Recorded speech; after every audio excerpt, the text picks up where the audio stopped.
Isang mahinang ungol ang pumunit sa katahimikan ng gabi. Iyon ang unang gumising kay Leah. Hindi ang init sa loob ng kanyang maliit na silid o ang pagod mula sa maghapong trabaho.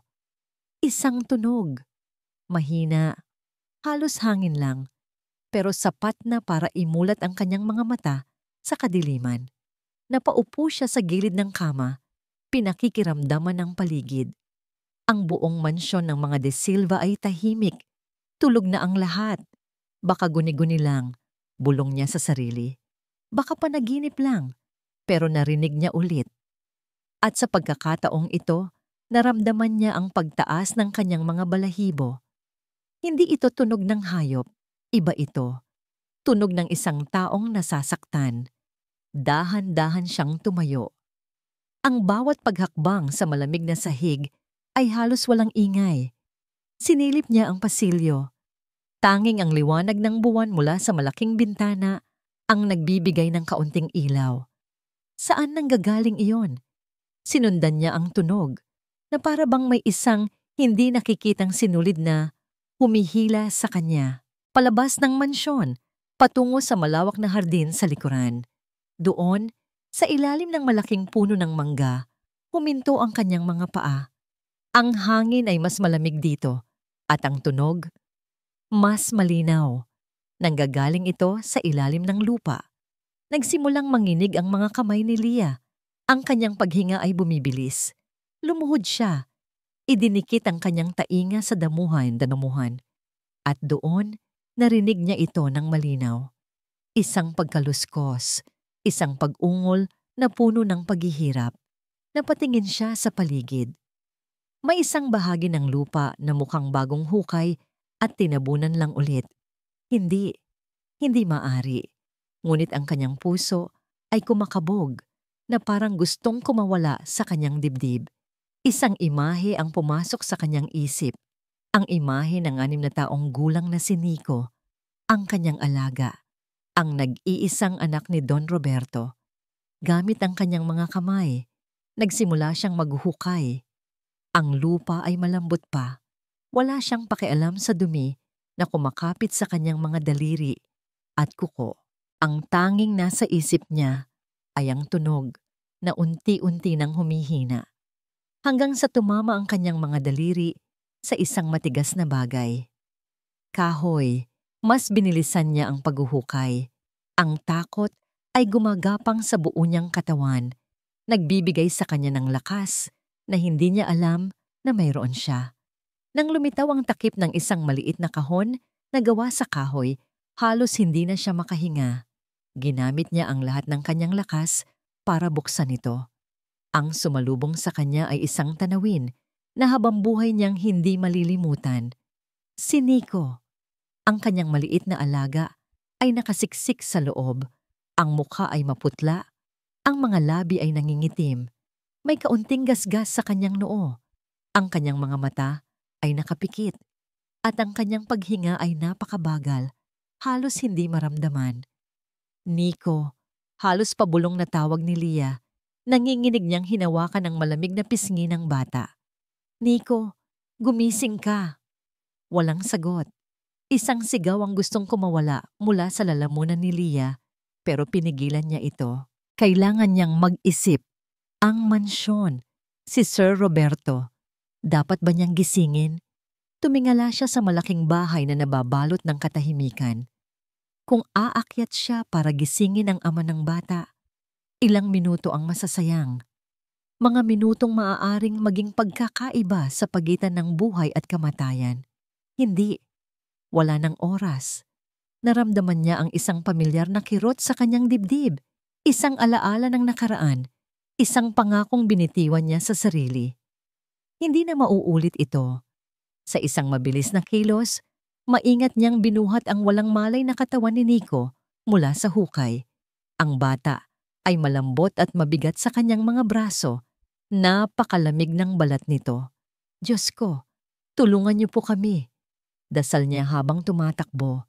Hindi na niya inisip ang sasabihin ng mga gwardiya sa gate. Hindi niya inisip ang dilim ng kalye. Ang tanging naririnig niya ay ang kabog ng sarili niyang puso. at ang napakahinang paghinga ng batang nasa kanyang mga bisig. Tumakbo siya. Tumakbo siya na parang hinahabol ng kamatayan. Ang bawat hakbang ay mabigat. Ang bawat paghinga ay parang apoy sa kanyang baga. Ang mga ilaw sa poste ay nagiging mga guhit na lang sa kanyang paningin. Ang ospital, alam niyang malapit lang ito, mga 10 minutong lakad, pero sa pagtakbo, habang pasa ng isang buhay, parang 10 kilometro ang layo nito. Konting tiis lang, Nico, sabi niya sa pagitan ng mga paghinga. Huwag kang bibitaw, nandito lang si Ate Lia.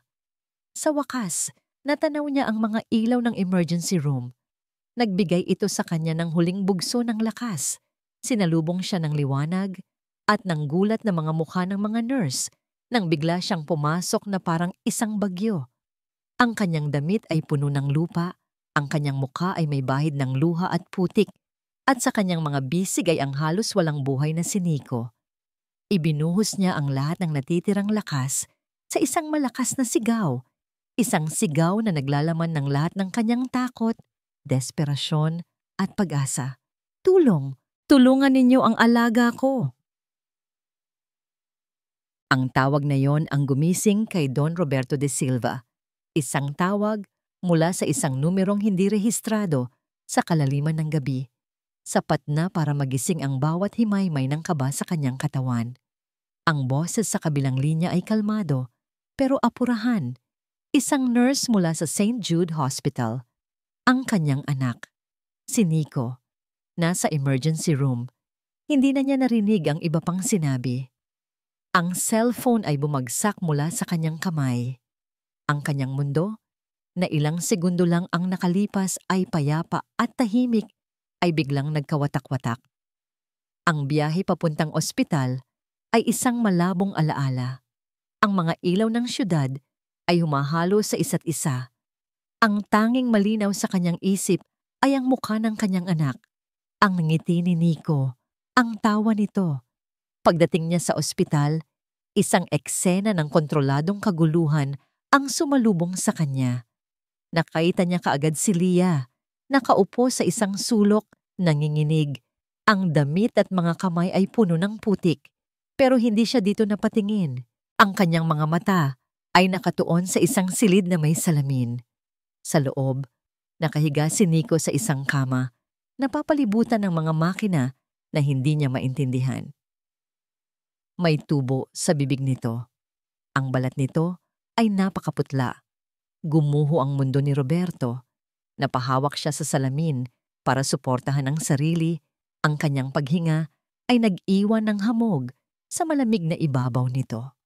Ang kanyang malakas na pangangatawan, ang kanyang kapangyarihan bilang isang CEO, lahat ng yon ay nawala.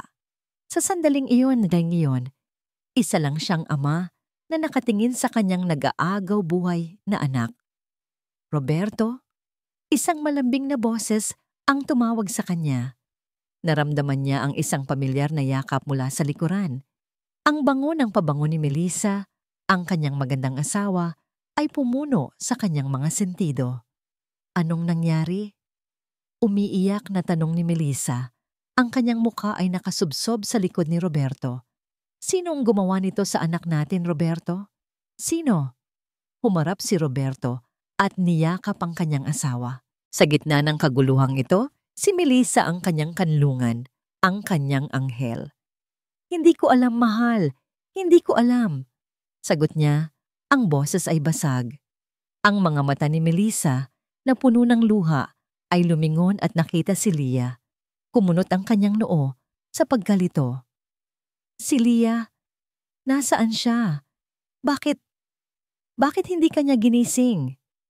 Ang tanong ay simple, pero tumagos ito sa isip ni Roberto. Oo nga, bakit hindi siya ginising ni Lia? Bakit mag-isa niyang dinala si Nico sa ospital? She saved him, Melissa. Siya ang nakakita kay Nico, mahinang sabi ni Roberto, na para bang sinusubukan niyang kumbinsihin hindi lang si Melissa, kundi pati na rin ang sarili niya. Ilang sandali pa, dumating ang 2 pulis. Lumapit sila kay Leah para kunin ang kanyang salaysay. Pinakinggan ni Roberto ang bawat salita. Ang kwento tungkol sa ungol-lungol, sa paghuhukay, sa pagtakbo papunta sa ospital. Habang nagsasalita si Leah, ang kanyang boses ay nanginginig at nagkakabuhol-buhol mula sa pananaw ng isang nag-aalinlangang ama.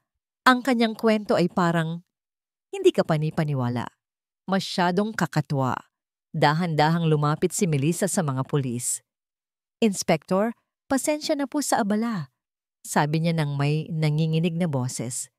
"Ako po si Melissa de Silva, ang stepmother ni Nico." "Ma'am," magalang na sagot ng pulis. "Si Leah. Matagal na po siyang kasama namin." Patuloy ni Melissa, ang kanyang mga mata ay puno ng awa habang nakatingin kay Leah. Mahal na mahal po niya si Nico. Pero minsan po, may mga pagkakataon na parang wala siya sa sarili. May pinagdadaanan po siyang trauma. Namatay po ang nakababata niyang kapatid dati. At hanggang ngayon, sinisisi niya ang sarili niya. Ang bawat salita ni Melissa ay malumanay at puno ng pag-aalala. Pero para itong mga punyal na sumasaksak sa kredibilidad ni Leah. Biglang nagbago ang tingin ng mga pulis kay Leah. Hindi na ito tingin sa isang bayani, kundi sa isang taong posibleng hindi matatag ang pag-iisip. Naramdaman ni Roberto ang paglamig ng kanyang sikmura. Naalala niya ang mga sinabi ni Melissa noon tungkol sa pagiging sobrang emosyonal ni Leah.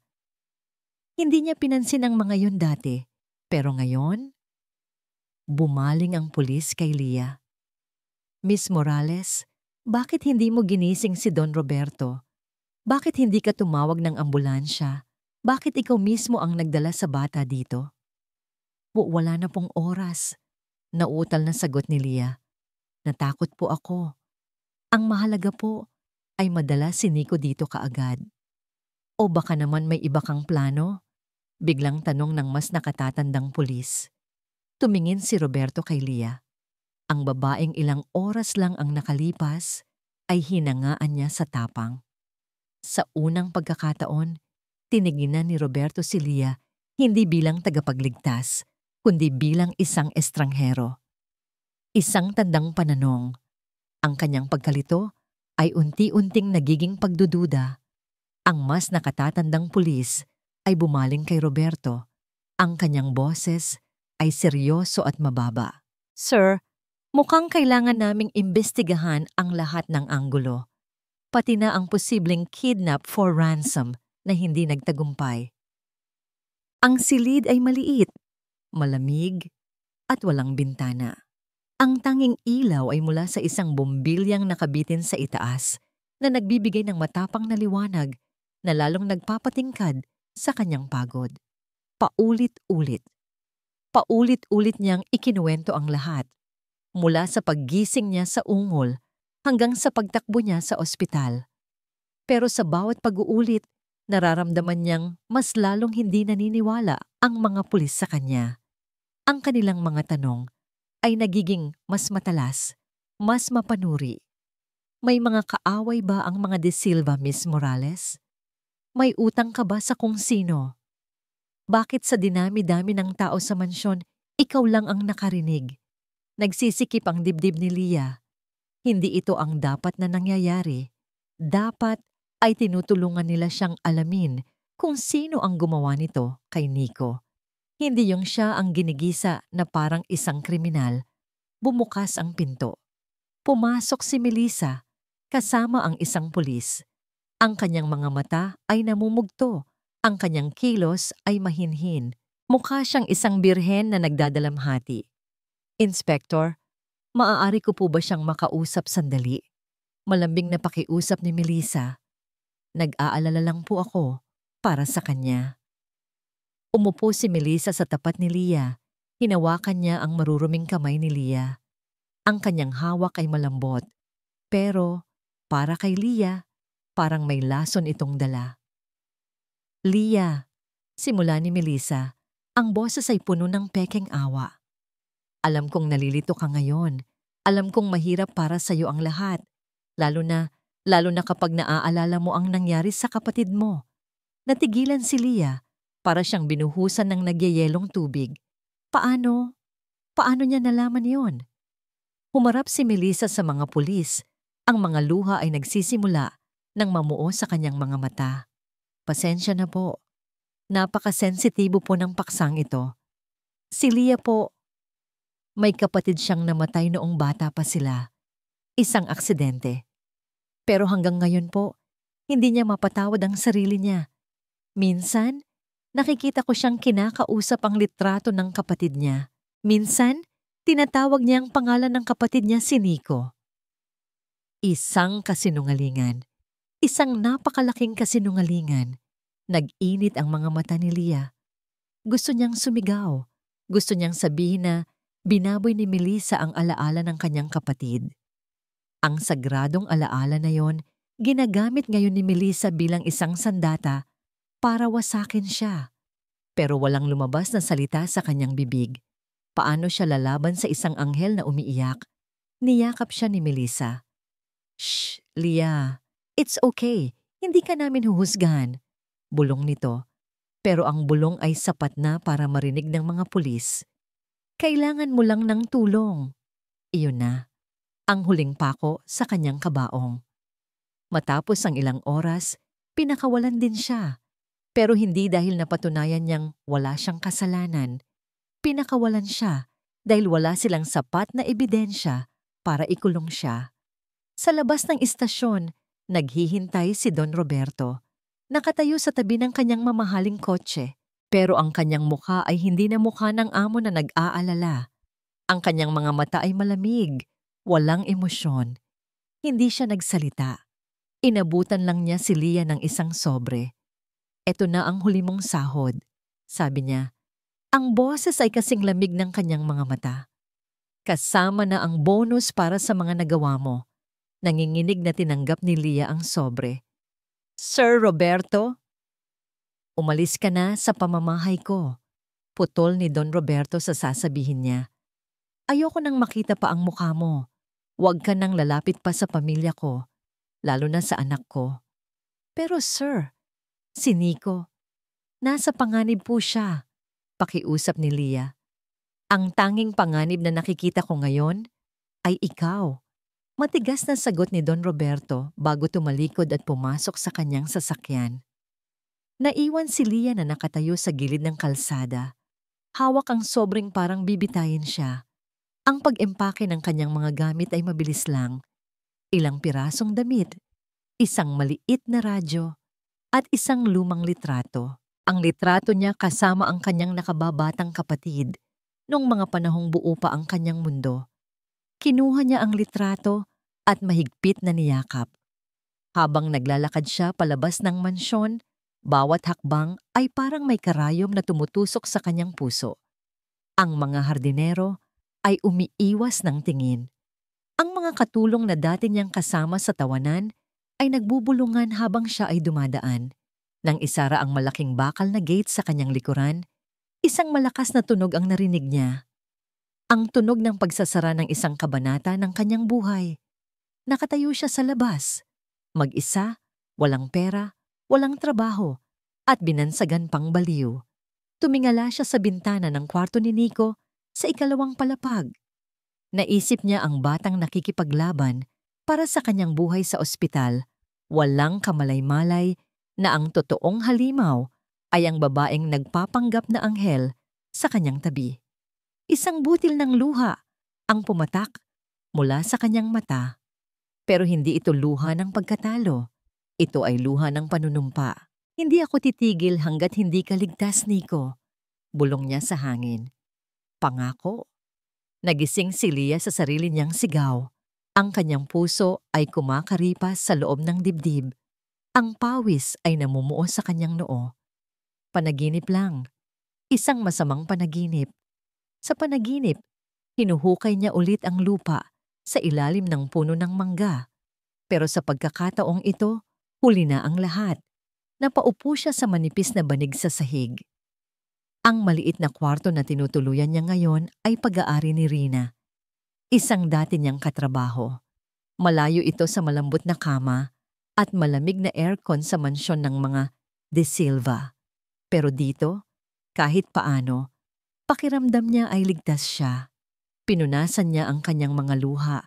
Tapos na ang pag-iyak. Ngayon, panahon ng lumaban. Sino ang maniniwala sa akin? Isang tinanggal na katulong na pinaratangang baliw. Pero hindi niya maaaring hayaan na lang ito. Utang niya kay Nico. Utang niya sa sarili niyang konsensya.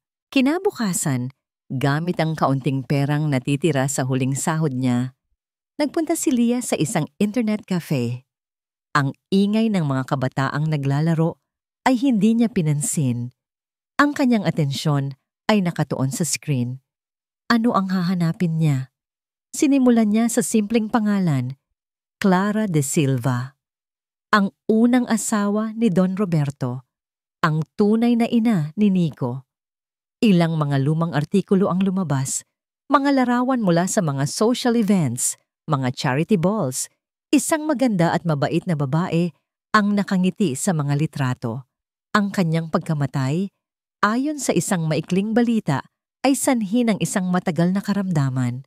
Walang detalye, walang anumang kahina-hinala. Pero habang tinititigan niya ang mga larawan, isang alaala ang biglang bumalik sa isip ni Leah. Isang hapon, ilang buwan na ang nakalipas, naglalaro si Nico sa sala gamit ang isang maliit na kotseng gawa sa kahoy. Dumating si Melissa, maganda at eleganteng gaya ng dati.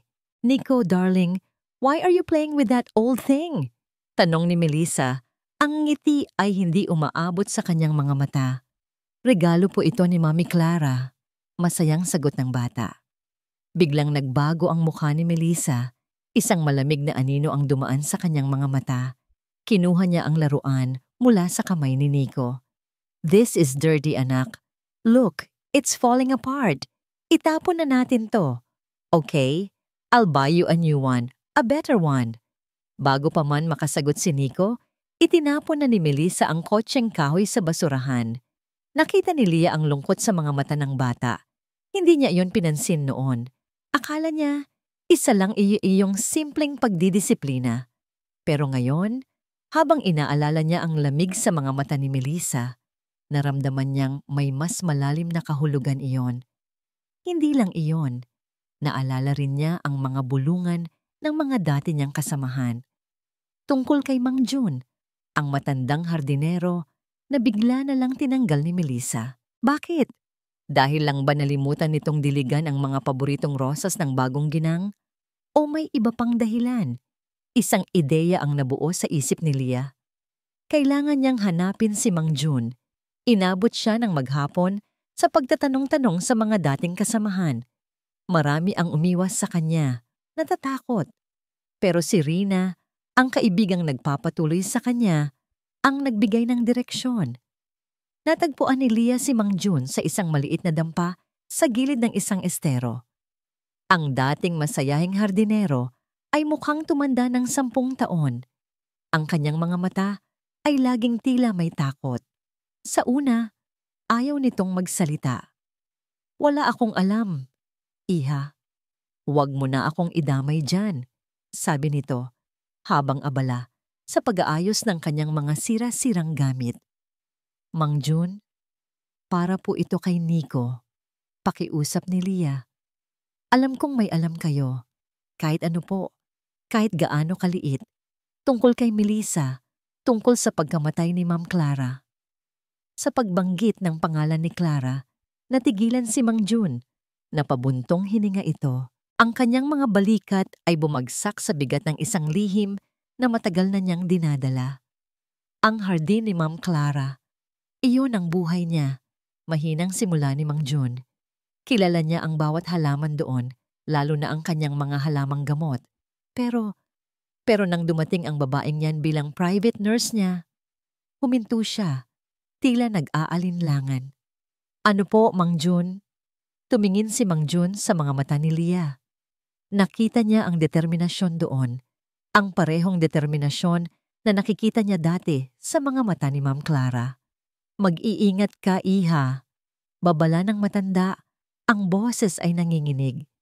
Mula nang dumating ang babaeng yan, nag-iba ang lahat sa mansyon, kahit ang mga halaman, Parang natatakot mamulaklak. Ang ospital ay may sariling amoy.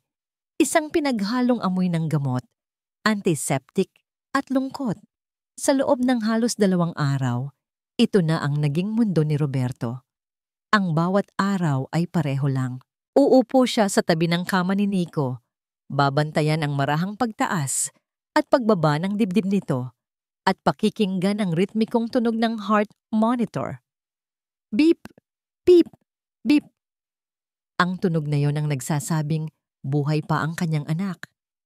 Ang tunog na yon ang tanging kumakalma sa kanya. Pumasok si Melissa sa kwarto, dala ang isang tasa ng mainit na kape. Ang kanyang nangiti ay pagod, pero naroon pa rin. Ang kanyang presensya ay liwanag sa madilim na silid na yon. Mahal, uminom ka muna. Alok niya, ang boses ay malambing. Hindi ka pa kumakain. Ngumiti si Roberto at kinuha ang kape. Habang papalapit si Melissa sa kama para ayusin ang kumot ni Nico, biglang nagbago ang tunog sa kwarto. Bip bip bip bip. Ang mabagal at ritmikong tunog ay biglang bumilis at naging sunod-sunod. Napatalon si Roberto sa kanyang upuan.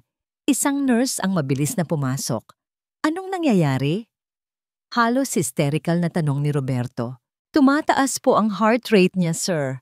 Sabi ng nurse habang tinitingnan ang monitor. May nag-trigger po ba? Napatingin si Roberto kay Melissa na nakatayo sa tabi ng kama. Ang kamay ay nakahawak sa braso ni Nico. Ang mukha niya ay puno ng pag-aalala. Wala. Kaayos ko lang ng kumot niya. Mahinang sabi ni Melissa. Baka naramdaman niya lang na may ibang tao sa kwarto. Maya-maya pa unti-unting bumalik sa normal ang tunog ng monitor. Umalis din ang nurse. Pero ang kaba sa dibdib ni Roberto ay hindi nawala. Siguro nga, sabi niya. Pero hindi siya kumbinsido. Kinagabihan, nagpaalam si Melissa na uuwi muna saglit para kumuha ng mga gamit. Si Roberto na lang ang naiwan sa tabi ng kanyang anak. Ang silid ay muling binalot ng katahimikan, maliban sa pamilyar na tunog ng makina. Hinawakan niya ang maliit na kamay ni Nico. Napakaliit nito sa loob ng kanyang palad. Anak, gumising ka na, bulong niya. Miss na miss ka na ni Papa. Parang dininig ang kanyang dasal. Dahan-dahang dumilat ang mga mata ni Nico. Malabo ang mga ito at tila nalilito. Tumingin ito sa paligid bago tumuon sa mukha ni Roberto. Papa, ang halos walang boses na salita na lumabas sa mga labi ng bata.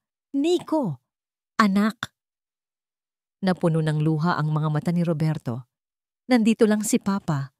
Magiging okay ka. Ngunit sa halip na kumalma, nakita ni Roberto ang takot na gumuhit sa mukha ng kanyang anak. Ang mga mata nito ay lumaki, nakatingin sa may pintuan. Papa, takot ako. Saan ka natatakot, anak? Wala namang masamang tao dito. Pag-aalo ni Roberto. Sinubukan ni Nico na magsalita ulit, pero ang pagod ay malinaw sa kanyang mukha. Pumikit ulit ito at muling nakatulog. Sinubukan ni Roberto na alisin sa isip ang nangyari. Sabi ng doktor, normal lang ang mga ganitong reaksyon, hallucinations, confusion, epekto lahat ng trauma. Kailangan niyang magtiwala sa mga doktor. Kailangan niyang magtiwala sa asawa niya. Si Melissa ay isang perpektong asawa. Isang mapagmahal na ina para kay Nico. Imposibleng may kinalaman siya dito. Ang teorya ng mga pulis tungkol kay Leah, iyon ang mas may katuturan. Isang desperadong babae na may problema sa pag-iisip. Oo, iyon nga. Pinilit niyang paniwalain ang sarili. Iyon ang mas madaling paniwalaan. Ang katotohanan na si Melissa ang may kasalanan. Hindi niya kayang harapin yon. Masyadong masakit. Masyadong nakakatakot. Kinagabihan, habang nakasandal sa isang upuan at sinusubukang matulog, narinig niya ang boses ni Nico. Isang mahinang bulong mula sa kama. Ahas! Napabangon si Roberto. Ahas! May ahas sa kwarto ni Mami. Isang malakas na sigaw sa gitna ng pagkakatulog. Isang sigaw na walang tunog. Pero umalingaw-ngaw ito sa bawat sulok ng isipan ni Roberto. Agad siyang lumapit sa kama. Payapa nang natutulog ulit si Nico. Isang masamang panaginip lang, pero ang mga salitang iyon, ahas sa kwarto ni Mommy. Bakit parang pamilyar? At bigla, isang alaala ang bumalik sa kanya mula sa nakaraan. Isang alaala na matagal na niyang ibinaon. Isang linggo bago mamatay si Clara, nakaupo si Roberto sa tabi ng kama ng kanyang unang asawa. Payat na ito, hinang-hina. Roberto, bulong ni Clara. May ahas sa hardin. Nakita ko. Isang magandang ahas, pero makamandag. Hindi niya iyon pinansin. Akala niya, epekto lang yon ng mga gamot. Mga halusinasyon ng isang taong malapit ng mamaalam. Ngayon, habang pinakikinggan ang parehong takot sa boses ng kanyang anak, isang malamig na agos ng pagdududa ang gumapang sa puso ni Don Roberto. Panaginip lang ba talaga? O isang babala mula sa nakaraan na pilit niyang winawalang bahala? Kahit ang mga halaman parang natatakot, mamulaklak. Ang mga salitang yon ni Mang Jun ay umaling-awngaw sa isip ni Lia habang siya'y naglalakad palayo. Hindi ito isang simpleng kasabihan, ito ay isang babala. Isang patotoo na may isang uri ng kadiliman na bumalot sa mansyon ng mga De Silva mula nang dumating si Melissa. Bumalik si Lia kinabukasan, dala ang isang mainit na kape para sa matanda. Umupo siya at matiyagang naghintay. Alam niyang hindi niya maaring pilitin si Mang Jun. Ang takot nito ay totoo at malalim. Sino pa po ang tinanggal niya, Mang Jun? Mahinang tanong ni Lia, na pabuntong hininga ang matanda. Si Aling Nita, ang labandera. Matagal na rin yon sa mansyon. Ang sabi ni Melissa, nagnanakaw daw. Pero hindi ako naniniwala. Si Nita pa. Saan ko po siya mahahanap? Ibinigay ni Mang Jun ang isang lumang address na nakasulat sa kapirasong papel. Isang lugar sa Tondo. Isang lugar na malayo sa marangyang mundo ng mga De Silva. Ang biyahe papunta roy, parang paglalakbay sa ibang mundo. Ang malalawak na kalsada ay napalitan ng makikitid na eskinita. Ang mga mansyon ay naging mga dikit-dikit na bahay na gawa sa yero at lumang kahoy. Dito, ang bawat isa ay tila may sariling bigat na pinapasan. Natagpuan niya si Aling Nita sa isang maliit na karinderya, naghihiwa ng mga gulay. Nang makita siya nito, ang una niyang reaksyon ay takot. Agad itong tumingin sa paligid na para bang may nagmamasid. Anong ginagawa mo rito, Lia? Nanginginig na tanong ni Nita. Baka makita tayo. Aling Nita, kailangan ko po ng tulong ninyo. Pakiusap ni Lia, hininaan din ang kanyang boses. Tungkol po ito kay Ma'am Clara. Ang pangalan ng dati nilang amo ay sapat na para magpabago sa ekspresyon ni Aling Nita. Ang takot ay napalitan ng lungkot. Isang mabuting tao si Ma'am Clara, sabi ni Nita. Hindi niya dapat sinapit ang nangyari sa kanya. Ano po ba talaga ang nangyari? Nagatubili si Aling Nita. Pero nang makita niya ang desperasyon sa mga mata ni Lia, bumigay din ito. Hinila niya si Lia sa isang sulok kung saan walang ibang makakarinig. Si Melissa, noong nurse pa lang siya ni Ma'am Clara. Simula ni Nita, ang boses ay halos pabulong. Lagi siyang nagtitimpla ng Chang Herbal para sa kanya. Para raw lumakas, sabi niya. Pero napapansin ko, sa tuwing iinumin yon ni Ma'am, imbes na lumakas, lalo siyang nanghihina. Naramdaman ni Lia ang panlalamig ng kanyang dugo. Isang araw, patuloy ni Nita, pumasok ako sa kwarto ni Ma'am para kumuha ng mga labahin. Wala si Melissa.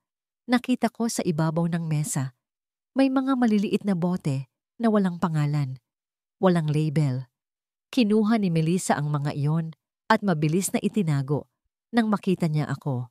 Galit na galit siya. Kinabukasan, pinaratangan na niya akong nagnakaw.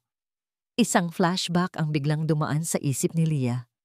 Ang eksena ay mula sa kwento ni Aling Nita, pero parang naroon siya mismo. Nakikita niya si Melissa na may ngiti ng isang anghel habang patago niyang inihahalo ang isang likido mula sa isang maliit na bote sa tasa ng tsa. Nakikita niya si Clara de Silva na may tiwala habang iniinom ang lason na unti-unting pumapatay sa kanya. At bigla, lahat ng piraso ay nagkabit-kabit. Ang mabilis na paghina ng kalusugan ni Ma'am Clara, ang pag-alis ng mga tapat na katulong, ang pagkontrol ni Melissa sa lahat ng bagay sa mansyon, at si Nico, ang panaginip ni Nico. May ahas sa kwarto ni Mommy. Hindi ito isang ordinaryong panaginip. Ito ay isang alaala. Isang nasirang alaala ng isang bata na nakakita ng isang bagay na hindi niya naintindihan. Siguro nakita niya si Melissa na may hawak na bote. Siguro nakita niya itong inihahalo sa inumin ng kanyang ina. Hindi niya alam kung ano yon, pero alam niyang mali. Bumalik si Leah sa kanyang maliit na silid. Ang kanyang puso ay dumadagundong. Umupo siya sa dilim. Ang mga anino sa paligid niya ay tila naguhugis, nagiging mukha ni Melissa. Ang pagtatangkang pagpatay kay Nico ay hindi lang para sa mana, hindi lang para alisin ang tagapagmana sa kanyang daraanan. Mas malalim, mas madilim. Napasinghap si Leah, ang kanyang mga kamay ay napahawak sa kanyang bibig para pigilan ang isang sigaw ng pagkaunawa at kilabot. Ang malamig na katotohanan ay bumalot sa kanya na parang isang kumot na yelo. Hindi niya sinusubukang patayin ang tagapagmana. Sinusubukan niyang patahimikin ang nag-iisang saksi. Nakatayo si Melissa sa harap ng isang salamin na sumasakop sa buong pader ng kanyang walk-in closet. Ang refleksyon niya ay perpekto. Ang kanyang buhok ay maayos na nakapusod. Ang kanyang damit ay simple pero elegante. Ang kanyang mukha ay nagpapakita ng tamang-tamang timpla ng pag-aalala at lakas. Isa siyang obra maestra ng panlilinlang. Pero sa likod ng perpektong imaheng iyon, isang malamig na apoy ang nagliliyab sa kanyang mga mata. Isang tawag. Iyon lang ang kailangan para guluhin ang kanyang perpektong mundo. Isang tawag mula sa isang kaibigan sa puwersa ng pulisya. Melissa, may nagtatanong tungkol sa'yo. Yung dati ninyong katulong, si Leah Morales, kinakausap niya ang mga dati ninyong empleyado. Napangisi si Melissa habang tinititigan ang sarili sa salamin. Isang ngingisi na hindi kailanman nakita ni Don Roberto. Isang nangisi na puno ng paghamak, isang basahan, isang hamak na katulong. Nagkakaroon ng lakas ng loob na kalabanin siya. Akala mo matatalo mo ako, basahan? Bulong niya sa kanyang refleksyon. Sinubukan na ng amo mo yan at alam nating lahat kung saan siya napunta. Alam niyang hindi niya maaaring maliitin ang determinasyon ng isang taong wala nang maaaring mawala. Si Leah ay mapanganib, tulad ng isang maliit na bato na maaaring maging sanhi ng isang malaking pagguho ng lupa. Kailangan niyang kumilos, mabilis at walang awa. Kinuha niya ang kanyang cellphone. Ang kanyang mga daliri ay mabilis na nagdial ng isang numero. Hindi ito numero ng pulis. Hindi rin ito numero ng abogado. Ito ay numero ng isang taong marunong maglinis ng kalat. May problema ako, sabi niya sa kabilang linya. Ang kanyang boses ay kalmado at walang emosyon. Isang babae. Leah Morales, gusto kong mawala ang problema. Pagkatapos ng tawag, huminga siya ng malalim. Iyon ang paraan para alisin ang dumi. Ngayon, kailangan niyang harapin ang mas malaking problema. Ang natitirang ebidensya. Si Nico. Ang bata ay nagiging problema. Ang kanyang mga paggising, ang kanyang mga sigaw sa gabi. Umaabot ito kay Roberto. Nakikita niya ang unting pagtubo ng binhi ng pagdududa sa mga mata ng kanyang asawa. Hindi niya maaaring hayaang mamulaklak iyon.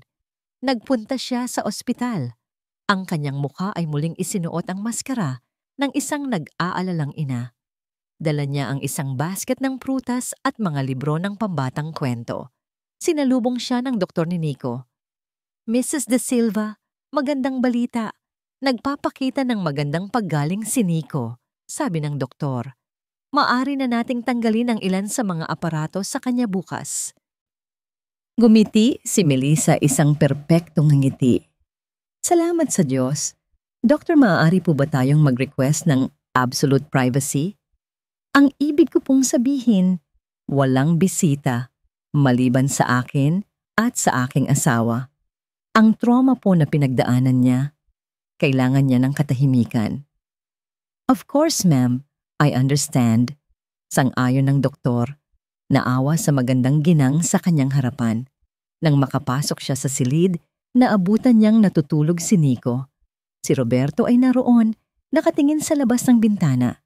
Hinalikan ni Melissa ang kanyang asawa. Ang kanyang halik ay tulad ng halik ni Judas. Mainit sa labas, pero nagyayelo sa loob. Mahal, kailangan mo ring magpahinga, sabi niya. Ako na ang magbabantay kay Nico ngayong gabi. Umuwi ka muna. Maligo ka. Matulog. Kailangan mong maging malakas para sa ating anak. Sa wakas, pagkatapos ng mahabang pag-uusap, pumayag din si Roberto. Sa kanyang pag-alis, naiwan si Melissa sa tahimik na silid, kasama ang batang natutulog. Umupo siya sa tabi ng kama. Pinagmasdan niya ang mukha ni Nico. Ang mukha na kamukhang kamukha ng ina nito. Ang mukha ng isang batang nakakita nang hindi niya dapat makita. Binuksan niya ang kanyang mamahaling handbag. Mula sa isang lihim na bulsa, kinuha niya ang isang maliit na bagay. Isang disposable syringe. Puno ito ng isang malinaw na likido. Walang kulay, walang amoy. Potassium chloride. Sapat na para maging sanhi ng atake sa puso na hindi mag-iiwan ng bakas, lalo na sa isang pasyenteng may kondisyong tulad ni Nico. Hinaplos niya ang pisngi ng bata. Ang kanyang paghaplos ay malambot, ngunit ang kanyang mga mata ay walang buhay. Matulog ka na anak, bulong niya. Ang kanyang boses ay isang laso na nakabalot sa pulot. Sa pagkakataong ito, siguraduhin kong hindi ka na magigising pa. Nakatayo si Leah sa lilim ng isang tindahan sa kabilang kalye, pinagmamasdan ng apartment building kung saan nakatira si Aling Nita. May dalawang lalaking nakatayo sa kanto. Hindi sila pamilyar. Hindi rin sila mukhang taga roon. Ang kanilang mga mata ay alerto. Patuloy na sinusuri ang bawat taong dumadaan. Hinihintay nila siya. Alam niya iyon. Naramdaman niya ang malamig na paggapang ng takot sa kanyang likuran. Tama si Aling Nita. Mapanganib si Melissa. Hindi lang ito isang babaeng gahaman sa pera. Isa itong halimaw na handang gawin ang lahat para protektahan ang kanyang mga kasinungalingan. Naglakad siya palayo. Ang kanyang puso ay kumakabog ng malakas sa bawat hakbang. Ang syudad na dati niyang kilala ay bigla na lang naging isang lugar na puno ng panganib. Bawat anino ay tila may banta. Bawat mukha ng estranghero ay tila isang kaaway. Kailangan niyang makausap si Don Roberto. Kailangan niyang sabihin sa kanya ang lahat. Kahit hindi maniwala ang lalaki, kailangan niyang subukan. Pumunta siya sa isang pampublikong telepono. Ang amoy ng kalawang at ihi ay nanunuot sa hangin, pero hindi niya ito ininda. Hinanap niya sa phone book ang numero ng opisina ni Don Roberto. Nanginginig ang kanyang kamay habang inilalagay ang mga barya. De Silva Corporation, good morning, sabi ng isang profesional na boses.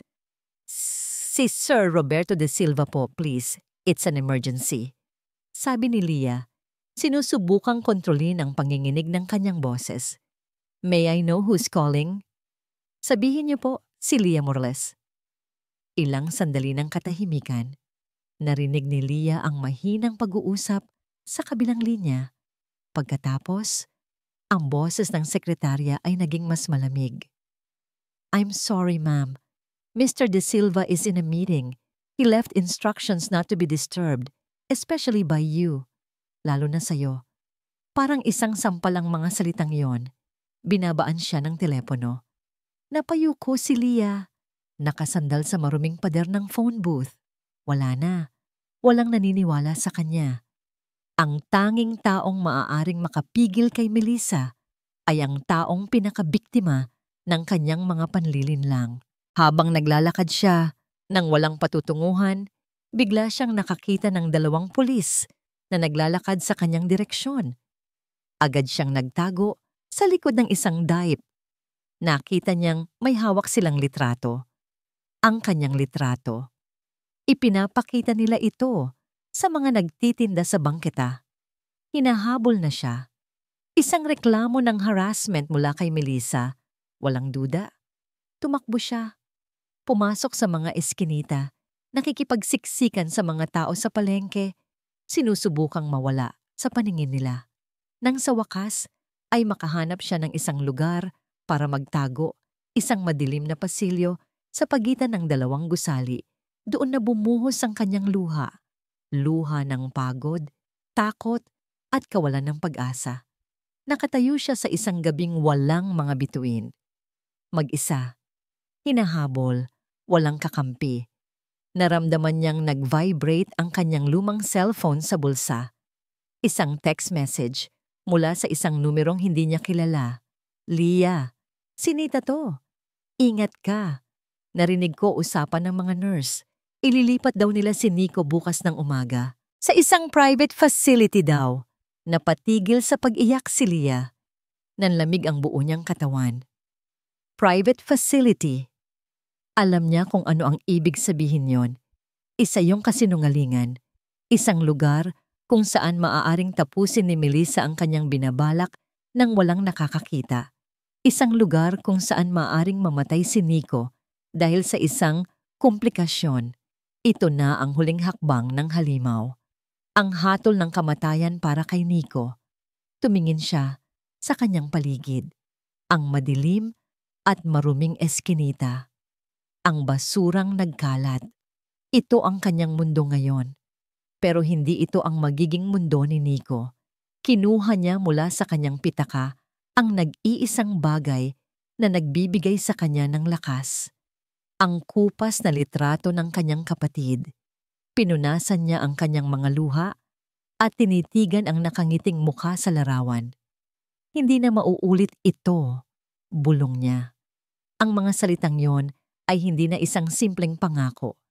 Isa na itong panata. Itinago niya ang litrato. Tumayo siya ng tuwid. Ang takot sa kanyang mga mata ay napalitan ng isang mapanganib na determinasyon. Kung hindi siya papakinggan ng batas, kung hindi siya paniniwalaan ng mundo, kung gayon, gagawin niya ito sa sarili niyang paraan. May isang tiyahin si Rina na nagtatrabaho bilang labandera sa St. Jude Hospital. Naalala niya ang kwento nito tungkol sa mga lumang uniforme ng nurse na itinatapon na lang. Isang plano ang nabuo sa kanyang isip. Isang desperado at mapanganib na plano. Tumingala siya sa kalangitan. Wala pa ring mga bituin. Ngunit sa kaibuturan ng kanyang puso, isang maliit na kislap ng pag-asa ang nagsimulang magliyab. Tumingin siya sa direksyon ng ospital, isang mataas na gusali na binabantayan ng mga gwardiya at puno ng mga taong hindi naniniwala sa kanya. Humugot siya ng isang malalim na hininga at nagsimulang maglakad patungo sa dilim. Hindi niya alam kung mabubuhay pa siya para makita ang pagsikat ng araw. Ang tanging alam niya, kailangan niyang subukan. Siya ang naglagay ng ahas-ahasang gamot sa tiyan ni Mommy. Ang mga salitang yon, mga salita mula sa isang bata. Pero para kay Don Roberto, ang mga yon ay mas malakas pa sa isang pagsabog. Winasak nito ang lahat ng pader ng pagtanggi na itinayo niya sa paligid ng kanyang puso. Bigla, lahat ay naging malinaw. Ang flashback ng kanyang asawang si Clara na nagsasabing, may ahas sa Hardin. Ang sigaw ni Nico sa kanyang panaginip. Ang pagtaas ng heart rate nito sa tuwing lumalapit si Melissa. Ang mga babala ni Leah na pilit niyang binaliwala. Lahat ng piraso ng palaisipan ay biglang nagkabit-kabit. At ang nabuong larawan ay isang nakakapangilabot na katotohanan. Tumingin siya kay Melissa, ang babaeng minahal niya. Ang babaeng pinagkatiwalaan niya. Ang maskara ay wala na. Ang magandang mukha ay nawala. Napalitan ng isang mukha ng purong kabaliwan at pagkatalo. Ang kanyang mga mata ay nanlalaki sa takot at galit. Hindi! Nagsisinungaling ang bata. Sigaw ni Melissa. Ang kanyang boses ay matinis at puno ng pagkasira ng bait. Roberto, ako ang paniwalaan mo. Asawa mo ako. Pero hindi na nakikinig si Roberto. Ang tanging nakikita niya ay ang halimaw na nagtago sa likod ng mukha ng isang anghel. Ang halimaw na pumatay sa kanyang unang asawa at halos pumatay din sa kanyang nag-iisang anak. Ang mga gwardya ng ospital at mga pulis ay dumating, naakit ng kaguluhan. Habang hinihila nila si Melissa palabas, nagpatuloy ito sa pagsigaw, mga sumpa, mga pagbabanta, mga salitang walang kahulugan mula sa isang taong tuluyan nang nawala sa katinuan. Ang kanyang magandang imahe ay gumuho na parang isang kastilyong buhangin na hinampas ng alon. Nang sa wakas ay bumalik ang katahimikan sa silid, naiwan si Roberto, si Lia at ang nagising na si Nico. Lumapit si Roberto sa kama ng kanyang anak. Umupo siya at hinawakan ang kamay nito. Walang salitang namutawi sa kanyang mga labi. Tanging mga luha. Mga luha ng pasasalamat na buhay ang kanyang anak. Mga luha ng matinding pagsisisi sa kanyang pagkabulag. Patawarin mo si Papa, anak. Bulong niya, ang kanyang boses ay basag. Patawarin mo ako. Ilang linggo ang lumipas. Ang bagyo ay tumila na. Si Melissa ay nasa isang mental facility, naghihintay ng kanyang paglilitis. Ang kaso laban sa kanya ay matibay, lalo na nang mahanap ng mga pulis ang syringe sa ilalim ng kama at ang mga lihim na bote ng laso na itinago niya sa likod ng kanyang closet. Si Nico ay mabilis na gumaling. Ang pisikal na sugat ay naghilom, ngunit ang sugat sa kanyang isipan ay mangangailangan ng mas mahabang panahon para gumaling. At si Lia na nilinis ng batas ang pangalan, ay naging isang bayani sa mata ng publiko. Isang hapon, natagpuan ni Roberto si Lia sa hardin, malapit sa puno ng mangga. Ang lupa kung saan nahukay si Nico ay tinamnan na ng mga bagong bulaklak. Nag-eempake na si Lia, handa nang umalis. Lia, tawag ni Roberto. Humarap si Lia. Ang kanyang mukha ay kalmado, wala nang takot, wala nang galit. Sir Roberto, wag mo na akong tawaging sir, sabi ni Roberto. Roberto na lang. Nagkaroon ng mahabang katahimikan. Si Roberto, isang taong sanay magsalita sa harap ng board of directors, ay hindi mahanap ang tamang mga salita. Paano ko ba sisimulan?